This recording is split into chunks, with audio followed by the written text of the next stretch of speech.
format for tonight's debate will be asking a question. Each candidate will have 1 minute to respond. After each has had their minute to respond, each candidate will be allowed a 45-second rebuttal. We will then move on to the next question. We will not be doing opening statements, but instead each candidate will have a 1 minute closing statement. So without further ado, we would like to introduce the candidates for the 2nd Congressional District race. And they are, as they are appearing on your screen now from left to right, our independent candidate Will Hoare, Democratic candidate Representative Jared Golden, independent candidate Tiffany Bond, and Republican candidate incumbent Congressman Bruce Poliquin. So we are now going to thank you guys for being here, and we're now going to jump right into our first question, which will be asked by WAGM's Katie Zarilli. So she's going to come right over here. All right, good evening. Maine's rural rim counties, such as Aroostook, are struggling more economically than more populated areas. What specific measures would you advocate or legislation would you introduce to stimulate the economy of much of Maine's 2nd Congressional District? And the first person to respond to that question for a minute will be independent Will Hoare. Thank you so much. Driving up here, you can see kind of the devastation that the opioid epidemic, but also just lack of jobs have. The first measure we have to do is do a massive infrastructure bill. Infrastructure is going to be the way to quickly get people hired here, but also get people here physically. After that, broadband.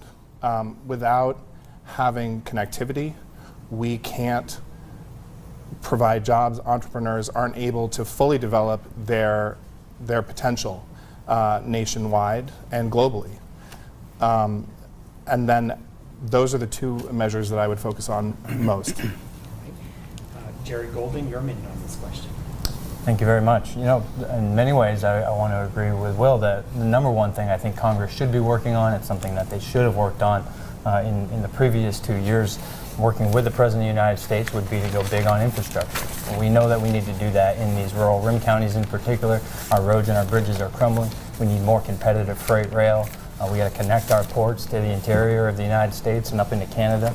I would throw into that bucket of infrastructure things like broadband, which is going to help small businesses be competitive in the 21st century, and selling our, promoting our markets, promoting our products, globally in this 21st century.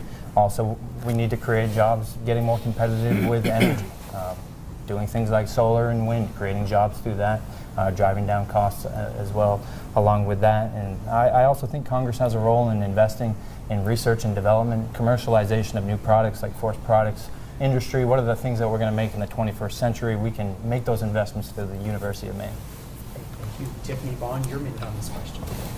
I think we all agree that we definitely need infrastructure, whether it's roads or broadband, although I will say the drive up was delightful. So please don't wait to book a vacation. Come up and join us. It's beautiful here. There's great little cafes, there's wonderful little retail shops, and they would all love your business.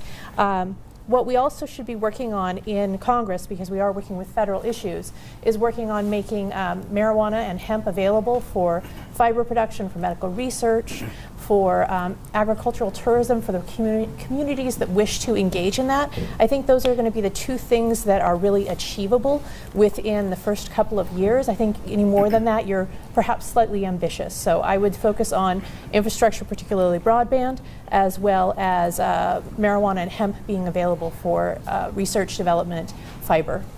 And lastly on this question, Bruce Poliquin. Yes. Government can make it easy for businesses to succeed and grow and hire more people and pay them more, or government can make it more difficult. I'm the only person on this stage who has 35 years of job creation experience. This is not my career. My career was running small businesses, and creating jobs. Now, I worked very hard in Washington to make sure we put the building blocks in place for a growing economy, and it's working. Taxes are lower, there's less red tape, our trade deals are fair.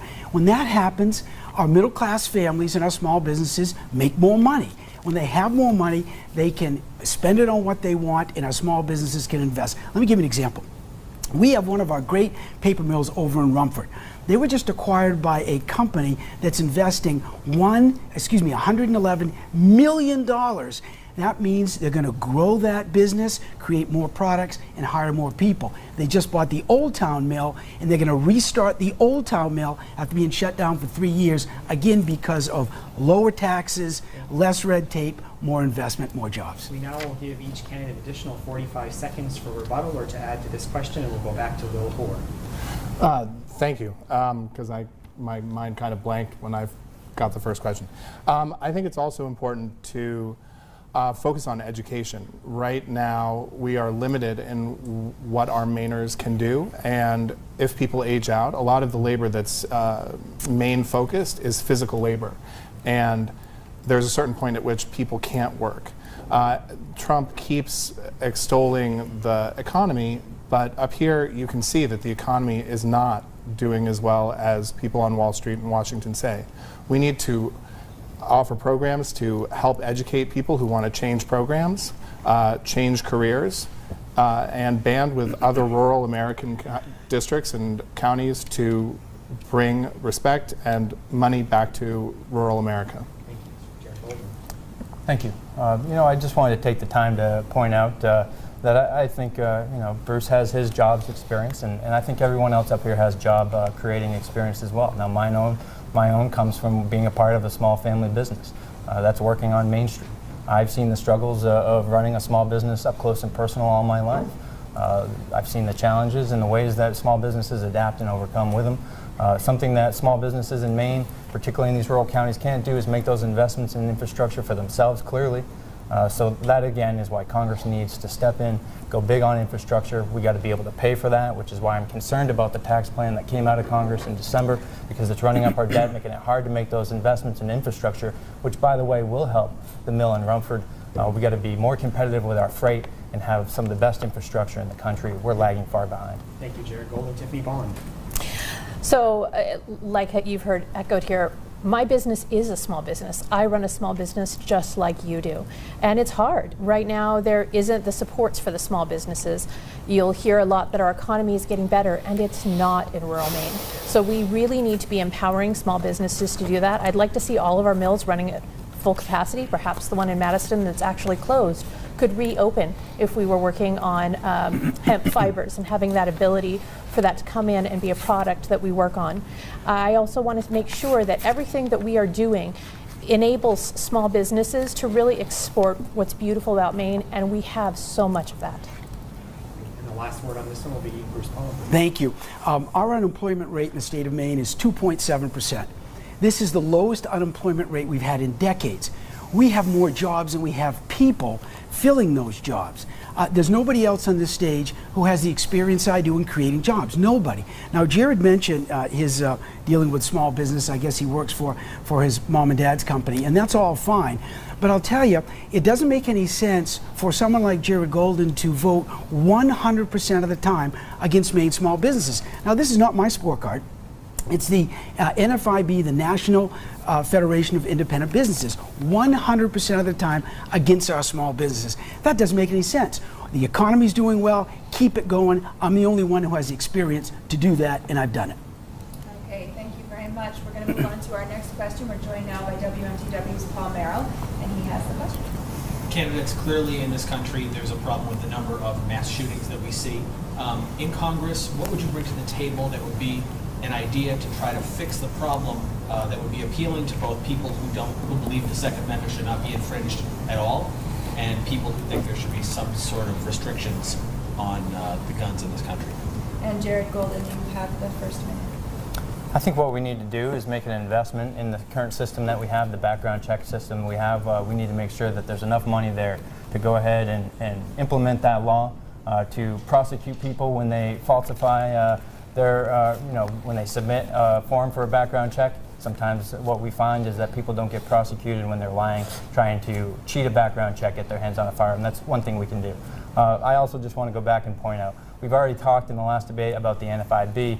That is not a legit score right there. I worked for a small business all of my life. I just voted this year in the Maine legislature to lower the corporate tax rate for small businesses, create a deduction for small businesses, those are S corporations, for up to 20% of their pass-through income. Clearly, I do not have a 0% rating with small businesses. That's just a partisan organization that Bruce keeps talking about. unfortunately. Okay, thank you. Tiffany Bond? I'm the only candidate in this race that has taken the Moms Demand Action Gun Sense designation, and that is because I am open to having a conversation about weapons. I generally prefer the Second Amendment. I think it's a great right. It's something that I love, that my clients have the ability to hunt to provide for their families. They have the ability to protect themselves, and those are rights that we should keep. However, there are some times we should not have weapons available to people. I don't support legislation that comes for your guns, but if you shoot somebody else, if you are engaged in an act of domestic violence, you should not have guns. There are also some weapons that we should not have. And what I would love to see us do is come together and have a conversation with all the stakeholders, not just people who want restrictions, but also people who do use guns regularly, and have a real productive, concrete conversation on what we should have access to as far as weapons, who should have access to it, and what we can do to make our current laws be more consistent. Thank you. Bruce Colquitt? There's nothing more important than making sure our kids are safe. I raised Sammy as a single dad from the time he was in diapers. He's now 28 and he's doing great. But there's nothing more important than keeping our kids safe. Now, the way not to do that is to repeal our Second Amendment rights.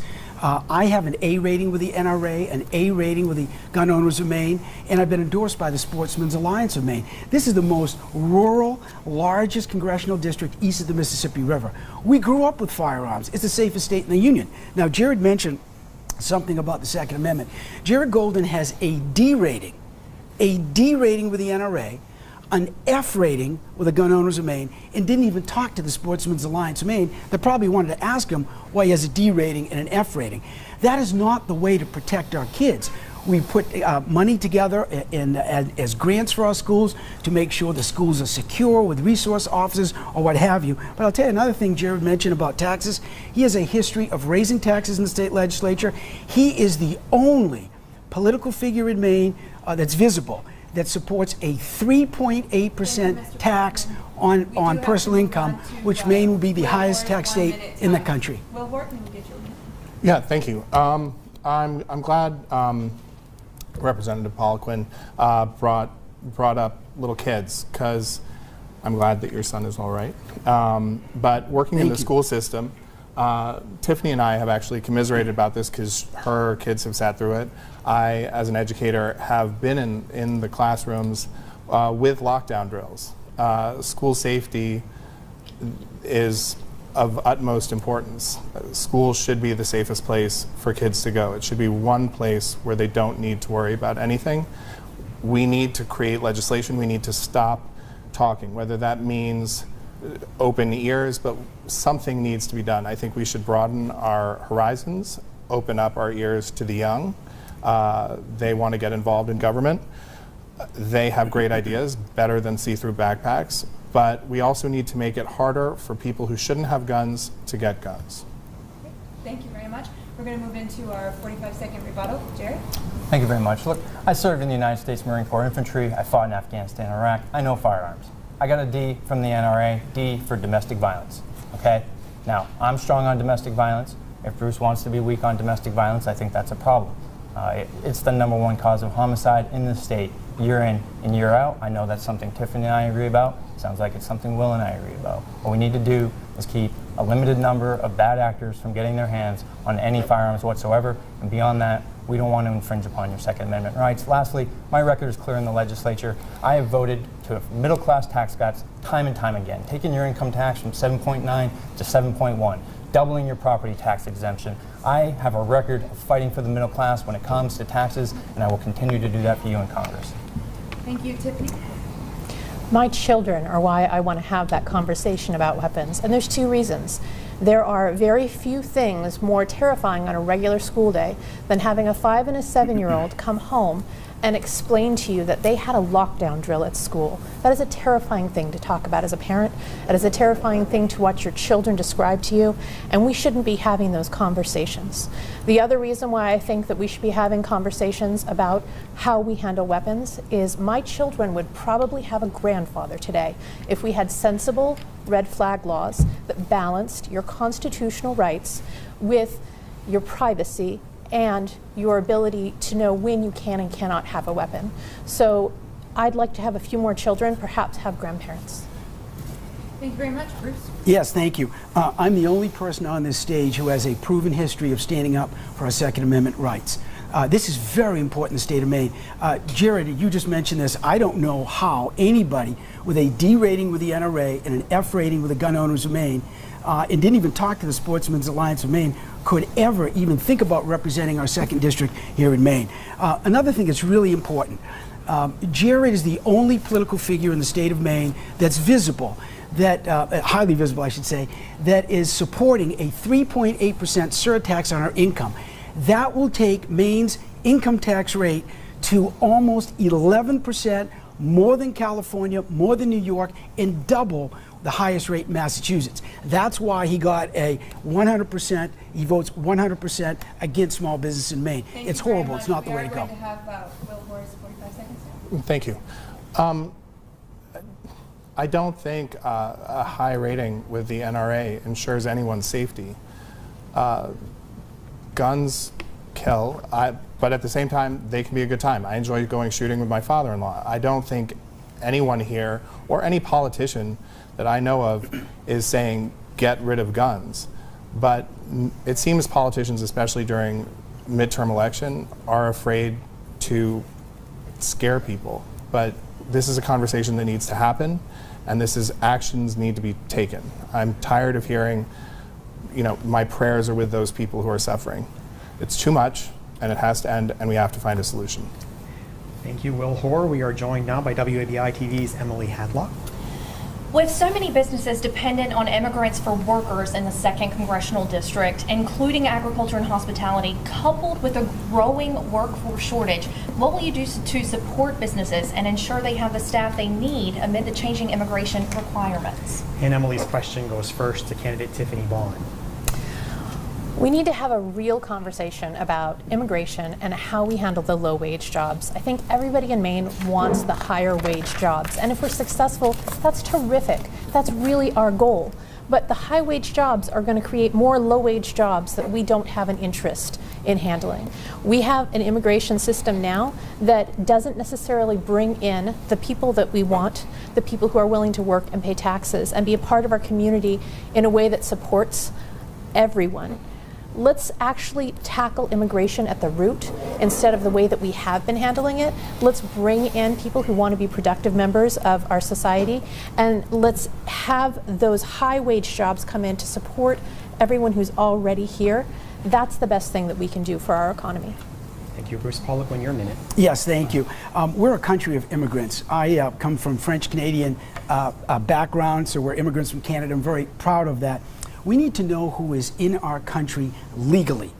That's critically important, and I've been very strong on border security to make sure we stop the flow of this deadly poison, heroin, that's coming into our country. 80% of it is coming in from the Mexican border, finding its way to rural Maine, including Aroostook County. We need to know who's in this country. We need to end the visa lottery. We need to make sure folks come into our country based on their merit and their skills and their ability to care for themselves, and we need to be secure on the borders. Now, when it comes to seasonal workers, to help our businesses along the coast and our agricultural workers in central Maine and mostly in Aroostook County, I'm all for it, and we've been working on to make sure we can have seasonal workers here, temporary workers that don't take away from American jobs. Thank you, Will Hoare. Your minute on this question. Thanks. I think it's hard because up here in Maine and in rural America in general, you speak to a lot of people and they feel forgotten. They feel as though there's a huge amount of legislation being passed to help immigrants at the cost of people who have been here generations. I think first of all we have to look into helping to employ the people who live here in Maine already. Which means, going back to my economy answer, we need to offer programs to help educate people, re-educate, and retrain for new careers. We need to bring the economy here. In addition, we are a nation of immigrants. We need to add to that, but not at the cost of losing the people who are already here. We need to focus on them. Thank you, Jared Golden. Thank you. We have a broken immigration system. Everybody knows that. Congress has not done what is necessary to fix it. Right now, what we have is a system that incentivizes illegal immigration. We have a system that encourages the import of cheaper labor, largely for business interests. My problem with that is simply that what I want is Americans to have the opportunities to have those jobs, and to do that, they need to be paid a higher wage. Too often, we have a system that drives down those wages by using visa programs like these. Now, there are areas where it is necessary. People talked about seasonal workers. I think about places like Bar Harbor, where it is necessary at times to bring in workers with these temporary worker visas. There are other times, though, when it gets abused by big corporations, and it hurts American workers and it depresses wages. We've seen that on our northern border, where we get companies that are bringing in Canadian loggers using these visa programs. That's not the intent of these programs to begin with, but unfortunately, it can hurt our economy here, even locally in Maine. We need to focus on higher wages, putting Americans to work first. Right. Thank you. Tiffany Bond, you have 45 seconds of rebuttal. Sure, I'd like to talk a little bit about the border wall. I think that's become a very popular thing for some people. Instead of spending millions of dollars on a border wall thousands of miles away, we should be using those same dollars to build our infrastructure and work on really bringing those high wage jobs here. Most of our border is secured, and I don't think anybody on this stage wants an insecure border. But that wall is not going to make a big diminution in the amount of drugs that are coming in, because they come in by boat, they come in by tunnel, they come in by plane, they come in ways that it will not stop. But that money can be used so much better to bring those high wage jobs here. Bruce Pollock.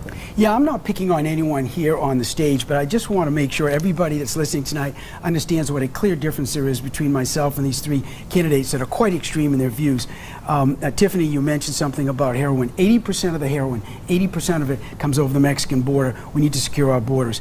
And Jared, when we were just talking about immigration a moment ago, a couple of things I wanted to mention that the people of Maine should know. First of all, Jared voted to give non-citizens welfare benefits ahead of Mainers on waiting lists.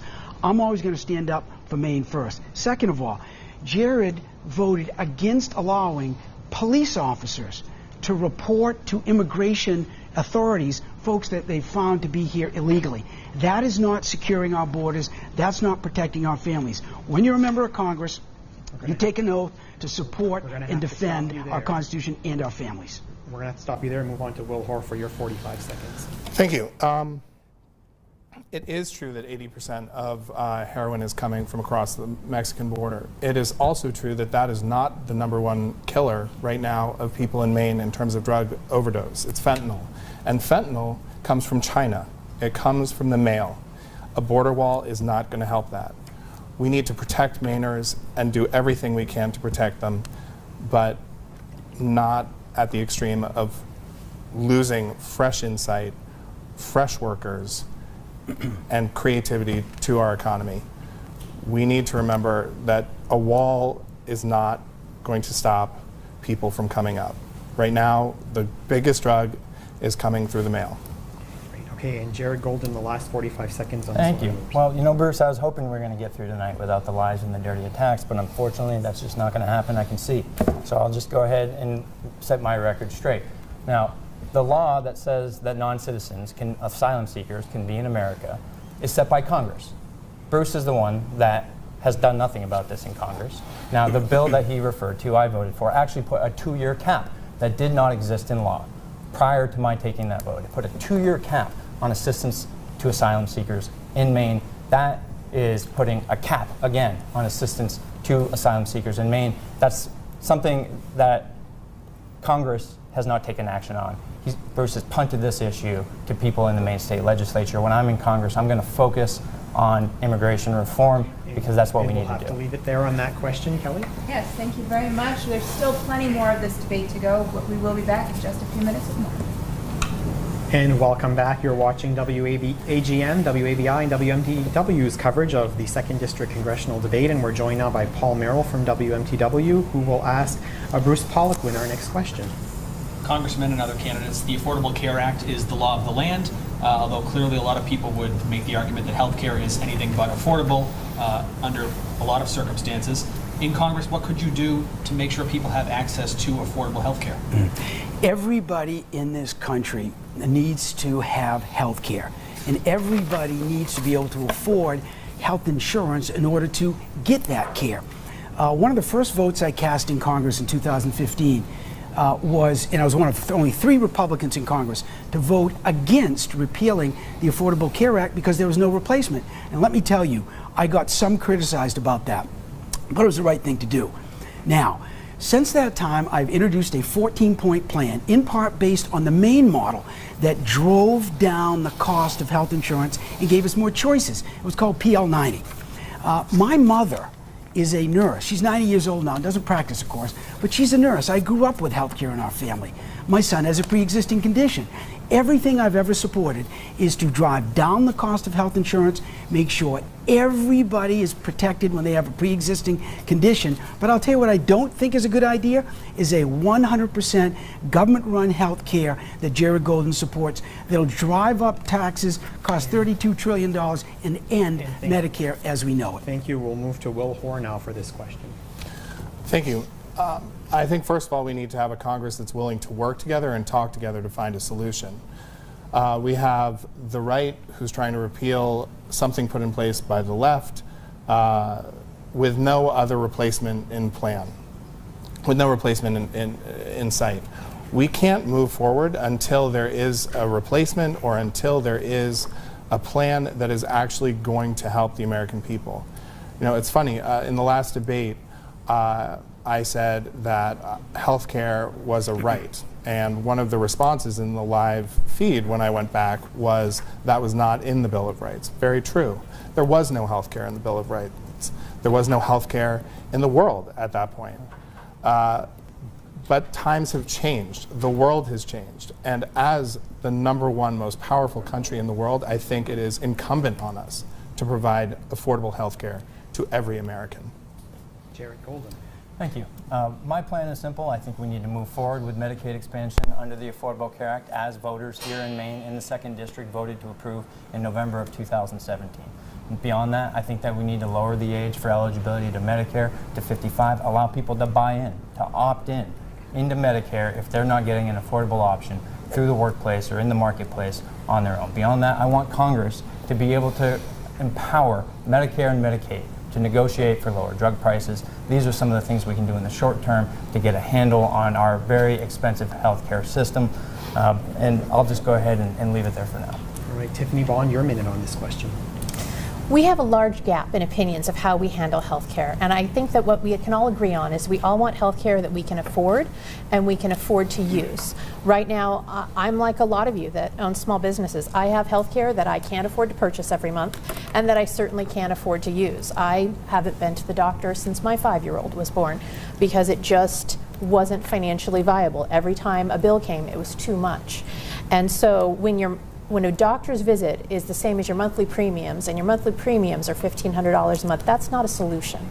We need to be taking the law as we have it now, and every time we touch it, make it better.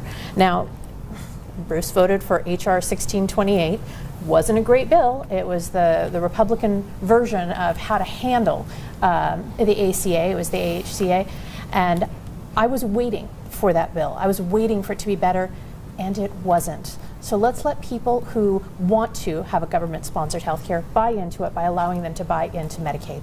Thank you, Tiffany Vaughn. We will go back for a 45-second rebuttal beginning with Bruce Pollock. Yeah, thank you.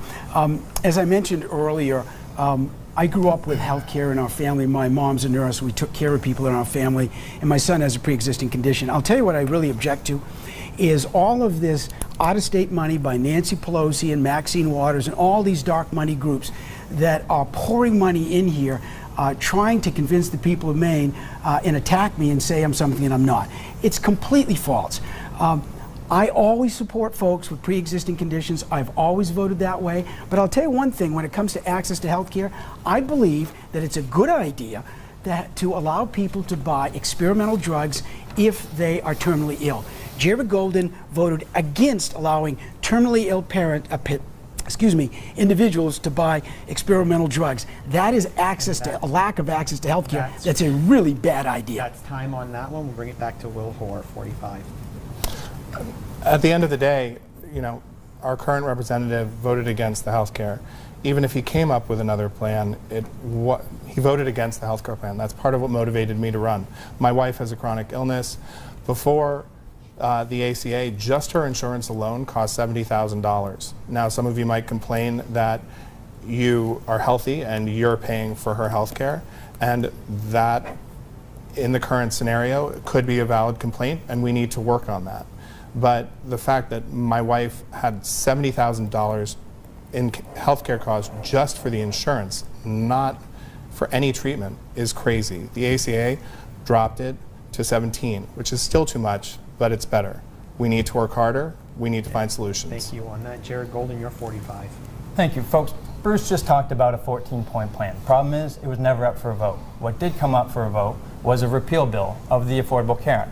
That's a bill that AARP said would allow people over the age of 50 to be charged up to 5 times more for their health care. They called it an age tax. The Maine Hospital Association opposed the bill. The Maine Medical Association opposed the bill. Susan Collins, voting against the Republican effort to repeal the ACA, said it would affect our rural hospitals and nursing homes to the point that they would have a difficult time even staying in existence. That it would have a terrible impact on the most vulnerable in our society. Among them, our seniors. In the AARP said that it would have allowed discrimination against people who already have health conditions like cancer and diabetes. That is pre-existing conditions. Okay. Tiffany Bond. I'm going to use my 45 seconds not to talk about the ACA, but to talk about the ADA. Well, we're talking about voting records. Representative Poliquin voted for H.R. 620. That's the ADA Educational Reform Act of 2017. It updated law from 1990 and put the entire burden of notifying businesses that were not in compliance on the disabled. What kind of society are we moving into when we place the burden on the most vulnerable? And it was a tricky little bill, too. If you want to see my breakdown of that bill, please go to my Twitter account. If you go to Moments, it'll have a bill read line by line of what's wrong with it, and I'm at Tiffany Bond. All right. Okay, thank you very much. We're going to move on with our very next question, and Emily Tadlock from WABI is here to ask it. We hear all the talk about people wanting to help and supporting in the fight against the opioid epidemic, but what actions, more than those that have already been taken in Washington, can actually be taken now to stem the drug crisis that is claiming so many lives right here in our state? Okay, and the first 1 minute will go to Will Hoare. Thanks. I may need more than a minute. This is very personal to me. I'm 11 years sober, celebrated on September 17th. We have to create a multi-tiered approach. First, address the current opioid addicts. We need to decriminalize substance use disorder. It seems that right now the government is trying to bring us back to the 80s. That's not going to work. Just say no didn't work. These are people who are sick. They need treatment. We need to repeal the mandatory minimum sentencing laws, which will also help the economy, but you're not helping people who are addicted by imprisoning them. We need to create mandates that encourage treatment and drug court before resorting to incarceration. Just as a side note, that would free up $2.2 billion in costs for incarcerating prisoners, and it would free up $7.7 billion. Thank you. We do have, Oh, sorry, we will have sorry, another sorry. 45 Yeah, yeah. seconds, but we're going to go to Jared Golden now. Thank you. You know, we've actually seen a lot of mailers come into the district by outside groups saying that Congress has solved this problem of the opiate crisis. We know that's not true in Maine, sadly. We are still one of a handful of states that continue to see a rise in opiate overdose deaths. All the experts that have spoken to me about this issue in my time in the Maine State Legislature have told me that the single most important thing we can do is expand access to affordable health coverage. Medicaid expansion that Maine voters approved in November of 2017 is one of those. That's something I fought for in the Maine State Legislature. We need to continue to try and get that coverage to people who are struggling with addiction so they can get the treatment they need. That's the first step. We got to stop the crisis today, and then we can start looking into prevention and holding drug companies accountable who are partly responsible for getting us into this crisis to begin with. Okay, moving on to Tiffany Bond. Congress has 3 basic mechanisms to function. There's a carrot, which is either tax deductions or money sent to states. There's a stick, which is going and putting in tax penalties, and then there's outright prohibition. So there's a lot of limits on what Congress can really do to help with opioids. A lot of that's going to be a state-level answer, but what they can do is they can provide that carrot. There can be some funding that comes to the state of Maine. We are a net recipient of tax dollars, and we need help in that area. We can also retool the ACA to make sure that there is options to expand coverage. That's about the limit of what you're going to be able to expect from Congress realistically. What you should make sure you do is when you vote for governor, be careful and pick somebody who really helps. Okay, Bruce Pelican. Thank you. I have one brother, Jim, who's no longer with us. He was a great guy with a big heart and a great musician. He struggled with substance abuse for 35 years and as a result is no longer with us. I understand this issue well. This has got to be all hands on deck. For those folks that are listening, if you have a problem with addiction, or you know a loved one or a neighbor or a family member who has a problem with addiction, you've got to speak up. I know it's embarrassing. Don't be ashamed, because the first step to healing is speaking up, and you can get help. We've appropriated an additional $4 billion from Washington to go to the states to make sure that we have enough detox facilities. We do better on post-detox recovery. We have opportunities to have safe housings such that these folks get away from the bad actors. And employment is critically important to wrap ourselves around the folks we love to make sure they can fight this scourge. We also need to secure our borders, where 80% of the heroin is coming from. That's a substitute for the expensive opioid pills. Thank you. Will Hoare, your 45 seconds. Thank you. So again, I feel like I was cut off, but we need to make sure that people can get treatment. Right now, only 1 in 3 Mainers who wanted to get treatment were able to get treatment. That left 23,000 Mainers out in the cold. Also, we need to educate our healthcare providers. 3 out of 4 opioid addicts start with prescription medication. Yet, doctors aren't taught how to deal with musculoskeletal injuries. 20% of all injuries, 20% of why you go to the doctor, is because of pain to the back. Uneducated doctors, they rely on prescription medication as opposed to proper treatment. And we need to address them as well. Healthcare is part of the solution.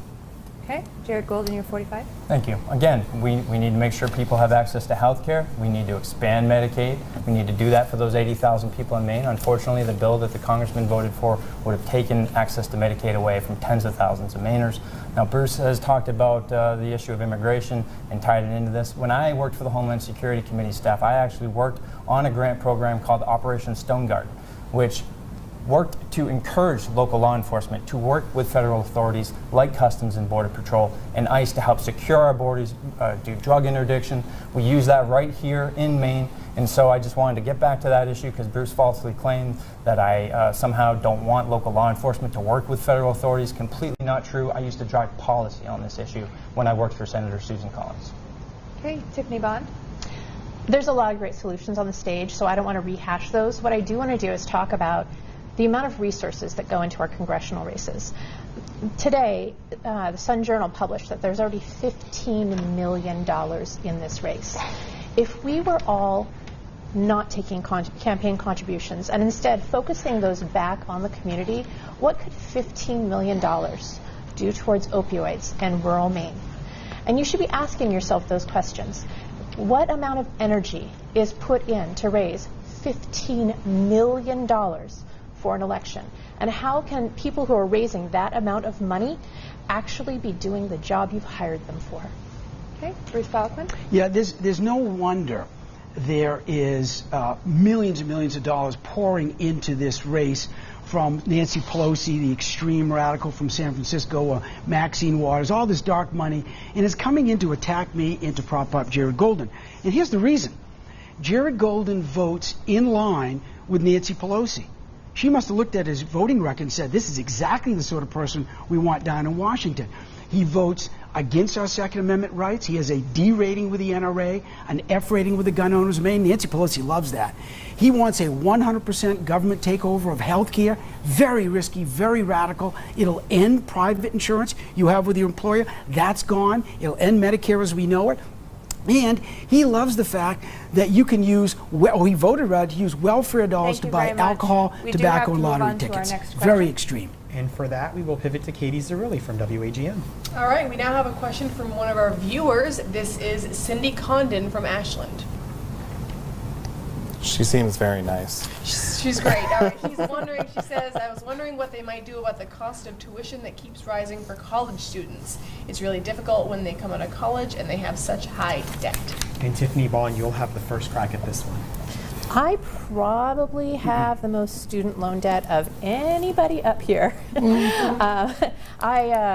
3 degrees wasn't enough, so I doubled down and got a 4th.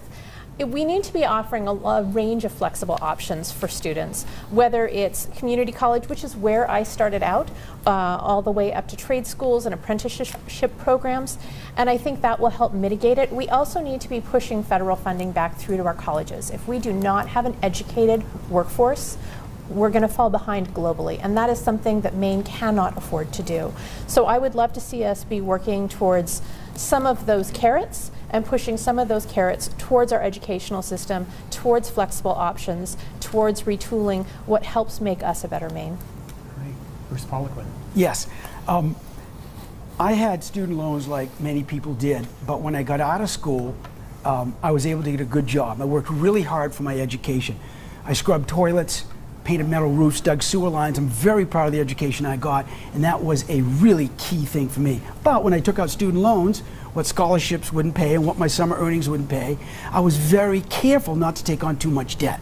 But I had a good job so I could pay back my student loans over a period of time. That's why it is so critically important to make sure we continue to go in this direction with our economy. It's getting better. People are making more money. There are more opportunities.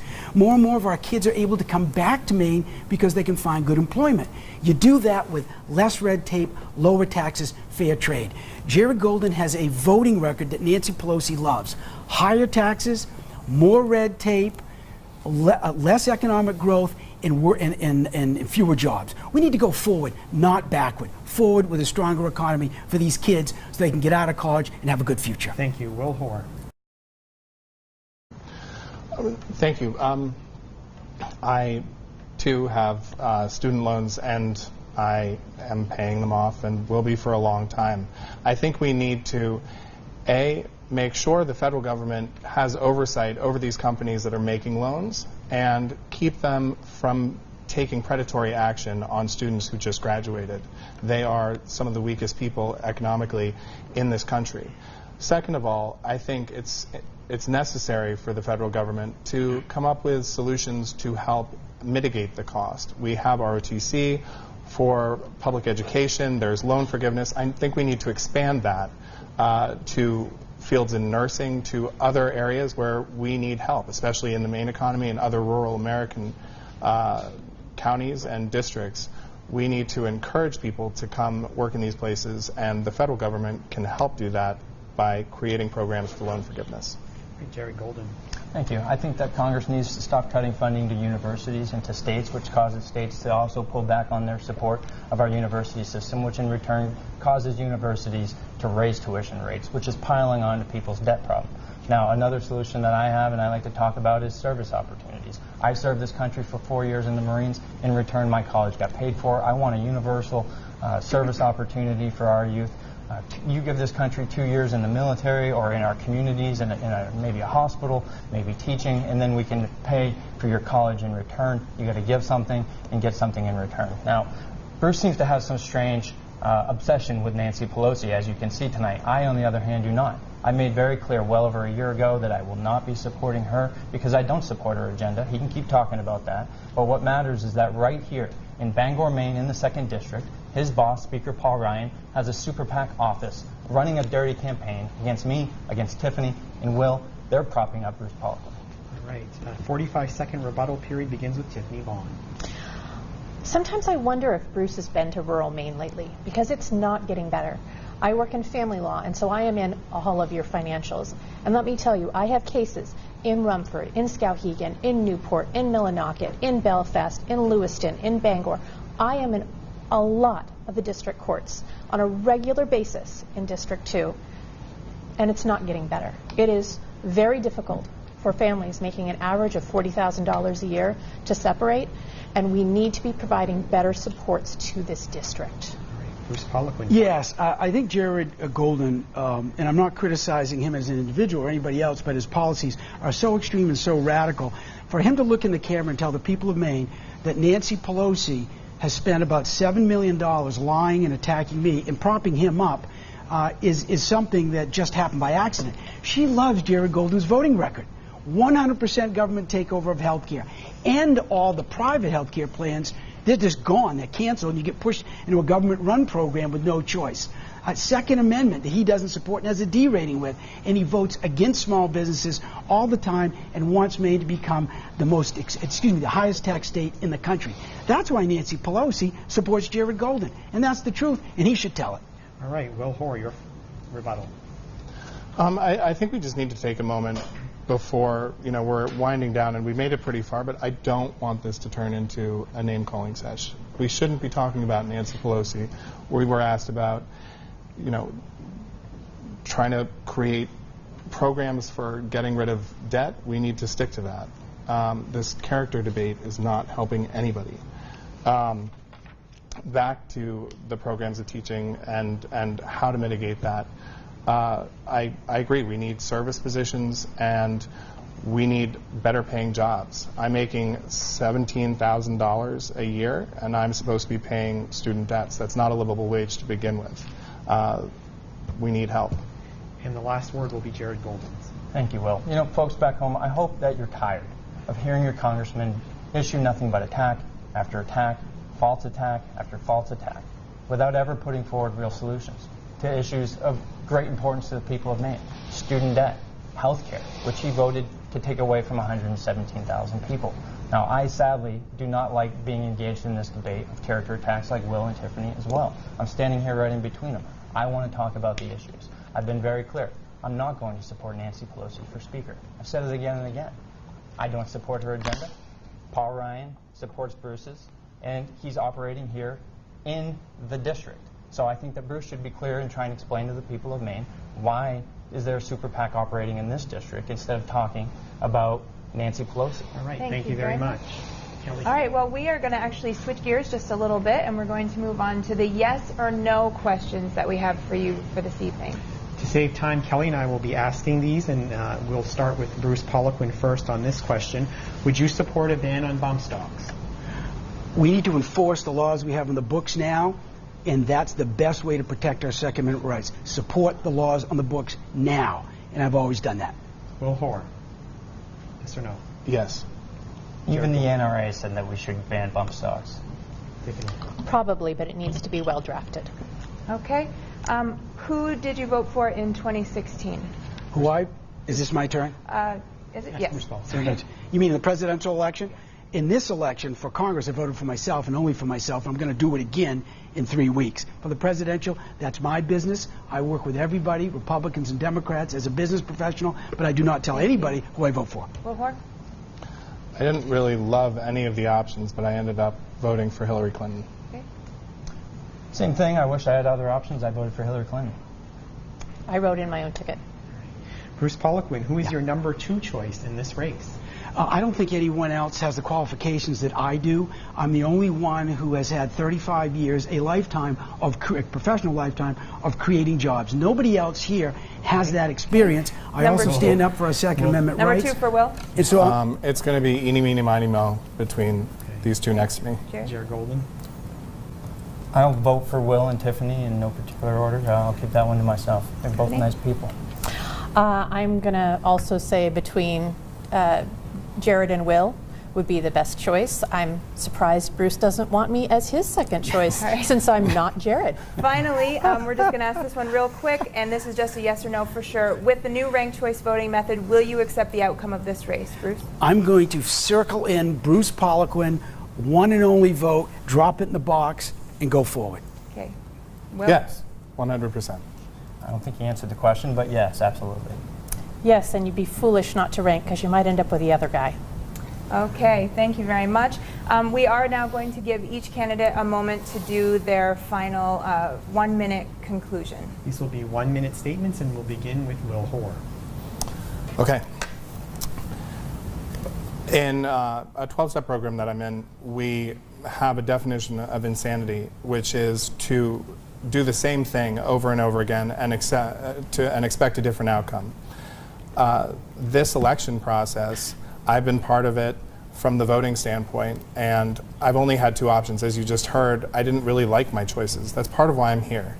If you want to stick with the status quo and vote either left or right, you're welcome to. If you want something new, something different, and someone who's looking out for the interests of Mainers, you there sitting on your couch, I'm the one for you, and I will fight for you tirelessly to do the right thing and to get the economy going, the opioid crisis in check, get teachers paid, and work on our schools here in Maine and throughout rural America. Rural America deserves respect. Maine matters. We matter.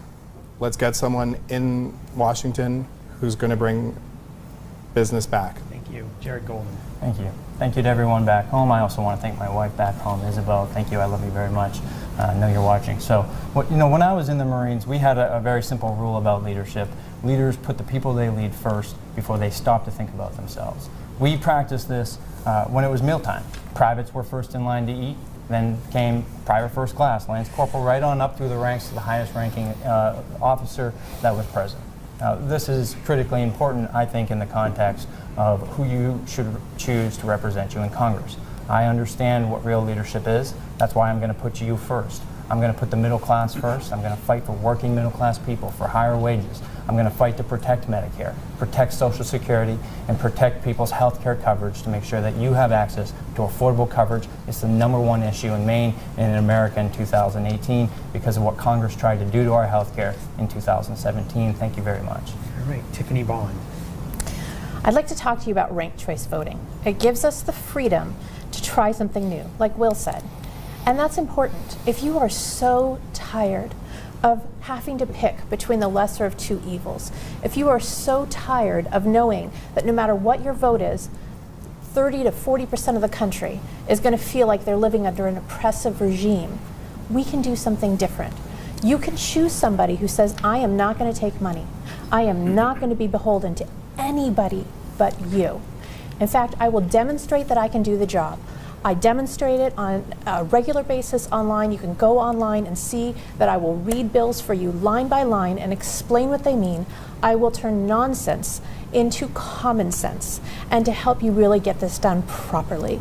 We have $15 million already in this race. How many hours would you need to work to earn $15 million? And could you possibly do this job while doing that? 1 minute, Bruce Pollock. Thank you. The voters in the 2nd District of Maine have a real choice this year. I am the only individual on this stage that has experience creating jobs in the real world economy, running small businesses and creating jobs. None of the other folks do. Second of all, I help put in place the building blocks such that our economy goes forward and is strong. Lower taxes, fair trade, and less regulation. Whereas my opponents want to raise taxes that'll kill our economy. I also support our Second Amendment rights. Jared Golden, one of my opponents here, has a D rating with the NRA, an F rating with the Gun Owners of Maine. I have A ratings and am endorsed by these organizations. I also am so proud of my work on the Veterans Affairs Committee. I work so hard with Senator Collins to make sure that our veterans can get health care closer to home. And that's done by the local hospitals providing these services. Then they've got to get paid. That helps keep our hospitals open, our small hospitals open, and helps everybody else in the community. My name is Bruce Poliquin. First column, fill in the thing, put it in the bucket, and I appreciate working for you going forward. All right, well, I think there's plenty for voters to think about this year. Absolutely. Thank you for the spirited debate. Yes. And that actually concludes our 2nd congressional debate. So we thank you so much for joining us this evening. Thank you especially to our candidates and our panelists. That's right. And we appreciate you guys traveling up here. We also thank our partners, WMTW, WABI, and the Aroostook Partnership for joining us for this debate. And again, thank you to everybody for participating. We think there's a lot for people to think about, and we hope you'll get out there and vote this coming November.